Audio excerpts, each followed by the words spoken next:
Hi everyone, it's Sean here with Amy. We're just going to go through the UCAS application process, how to register for the first time, and some of the details that you can input now over the summer so that you're ready when you come back in September. So we're starting on the UCAS homepage, so just ucas.com, and we're going to sign in for the first time. So you want to click on sign in the top right hand corner. You are a student, and it will take you to this page here. You're going to be an undergraduate, and we're applying for the 2019 entry. Even if you are deferring or taking a gap year, we're going to be applying through this route here. And now I'll take you to the register and login page. If you have already registered, you would just log in using your username and password, but we're going to show you how to register for the first time. So, this is a pretty standard registration process. We'll just show you all the things you have to input in. So you want to tick the box here, keep going through. So we're going to just pretend to be a fake student. You just input obviously your details into here. Let's just say.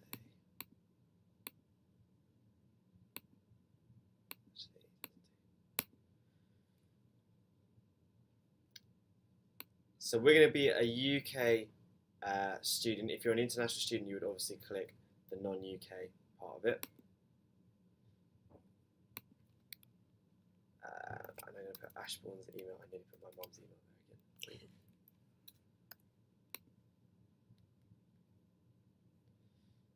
Obviously, you would put your own address, your own postal address into here. Okay, so then you can input your telephone number, email address. I'm just going to put in. Oh, sorry. The email address of this student, this fake student. Again, you would obviously put your one in.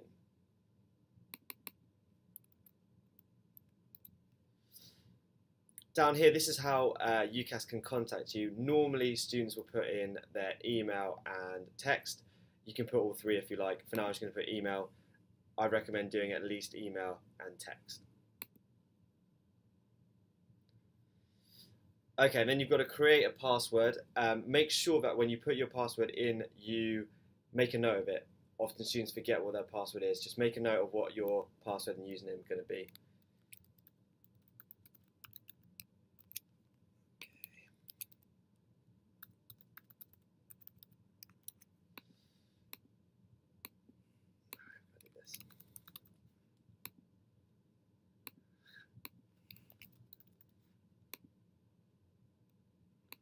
Ooh.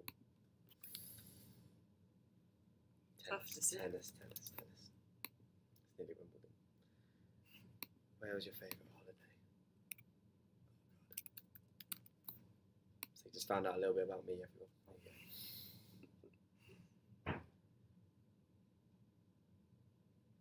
And this should take you to here. So you've been given a username. Like I said before, you want to just keep a note of your username and make sure you've got your password to hand. That's how you're going to log in from now on. So now we can log in.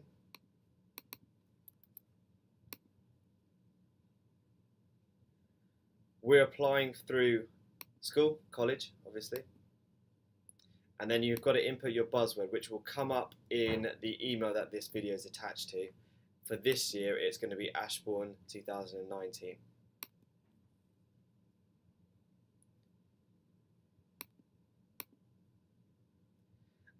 You won't know your UCAS tutor yet. They'll be assigned to you when you return next year. So for now, just put don't know, and then they'll be assigned to you later on.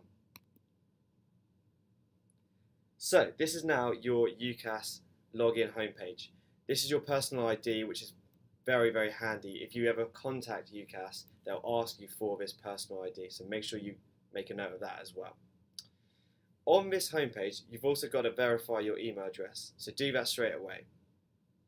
There are now 4 or 5 elements you've got to complete as part of your UCAS application. The statement part is obviously your personal statement, and we'll come to that in a bit, but Amy and I are going to show you how to fill in these 4 sections, which you can do now as a preemptive for when you come back after summer. Okay, so we're going to go through your personal details. This is fairly self-explanatory. but you just need to go through. A lot of details will already be here because you're going through Ashbourne. But for example, for international students, when it asks you is your permanent home in the UK, you would say no and then put in your home address. Okay, and that's really, really important. You need to make sure your date of birth is correct, and you also need to put in your country of birth as well. If you weren't born in the UK, you need to put the date of when you first entered the UK. And nationality, everything like that's fairly straightforward. If you've already got an IELTS qualification and have an IELTS number, you'll insert it here. If you know you're doing IELTS but you haven't got your result yet, just leave it blank. Asks you about student visa, so if you know you have to, if you need a student visa, you just select yes. Now, in terms of the fee code here for student support, if you're a UK student, you need to put 02. This just means if you choose to take one, you are entitled to a student loan. If you're an international student and you know you're going to be paying with private finance, you'd just select 01. If you're not sure, just put 99 and your UCAS tutor will be able to help you. Everything else you're just going to go through. What is important is when you get to nominated access, you're going to put the name of your UCAS tutor in. So let's assume that Tom is going to be one of mine. So you'd say Amy Youngman and I am your UCAS tutor. For students with any sort of disability, you'd also put that in here. So this could be something like dyslexia. And you can go through all of these. It could be a physical disability, and then you can just give details of that disability. You'll then say that the section's completed once you've done everything, and you'll just press save. Okay, so then that's your personal details done, and then we go to choices. So your choices are where you decide which universities and which courses you're going to apply for. So if you click on add a choice, first thing you do is look up your institution code, and if you go to see list, it could be that, okay, we're going to go to King's College, a bit biased, but there we go, we select that. You then look at your course code. So let's say Thomas wants to apply for biochemistry. The second thing you've got to be very careful with is at certain universities there are different types of biochemistry course, whatever course it is you're applying for. You can see here that one course is for 4 years and one course is for 3. The 3 years gives you a sort of bachelor's, the 4 years gives you a master's. If you're unsure what any of these course codes mean, you just go to King's College website and look them up. But just make sure that you select the right one. So for Thomas, he's doing a 3-year Bachelor of Science. Campus code, you go to see list and it will usually say main site, nice and easy. Start date, if you're going next September, you press September 2019. If you know you're taking a gap year and you'll defer, you select September 2020. Okay, so no gap year for Tom. Live at home while studying. The majority of you here will say no. That means you'll be going into halls of residence. However, if you know you'll be commuting from home because you're applying to a university close to your house, you press yes. Point of entry is 1 because you're going into your first year, and then you save your choice. So you can now see that we've got King's College here as one of your choices. Remember that you can remove this or edit it, it's not set in stone, and then you can add a further 5 choices. And at any point you can remove them. So don't think that once you've made a choice you can't undo that. So that's your choices. If we then go to education, this is the bit that's a little bit tedious. The first thing we've got to do is add a new school or college. So what I would tend to advise students to do is start with the most recent. So for all of you, you'd start with Ashbourne. So that's where you're all studying. Okay, brilliant. When did you start? So you put September of whichever year you started with us. And when do you finish? This will always be when you get your results. So it will be August, and in your case it will be 2019. You're here full time. Will you receive any qualifications? Let's hope so. And we save that. Brilliant. Save again. That's just saying you're currently at Ashbourne. So you've now got Ashbourne College on the system. Underneath Ashbourne it will say add qualifications, which you click on. So for the majority of you, you'll be doing your A-levels, so it will be GCE Advanced Level. So you click on that, and then you just go through putting in your subjects. So again, being a bit biased, but let's do biology, and we do biology A here. Qualification date will be August 2019, that's when you get your A-level. Hopefully those of you doing biology know that we're with OCR.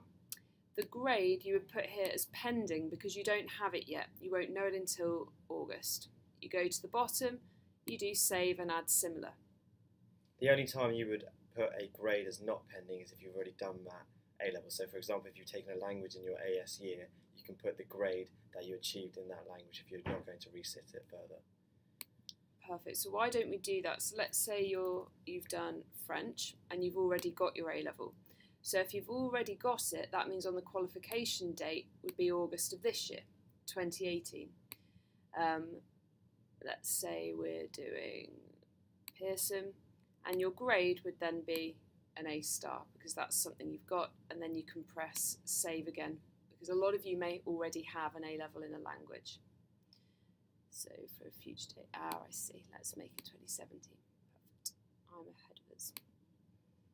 Okay, brilliant. So that's all gone in. And now if we look at education, you'll see that under Ashbourne, you've got biology, which is pending, and you've already got your A-level in French, and then any others you want to add. If you've done an AS exam, a fourth subject, again, you'd go to add qualifications, and into here, and in fact it's already here, it's AS's advanced subsidiary. You'd click on that and then again put any of the qualifications in. That would be only for subjects where you did an external exam. Yeah. An internal exam is not an AS qualification. Exactly. So if you've also done GCSEs with us, you'd go to add qualifications again. But for the majority of you, you've done your GCSEs elsewhere. So for this, you'd just go back to add another school or college, put all the details of that new school in, and then put your GCSE results in. You do need to know the exam boards of all your GCSEs.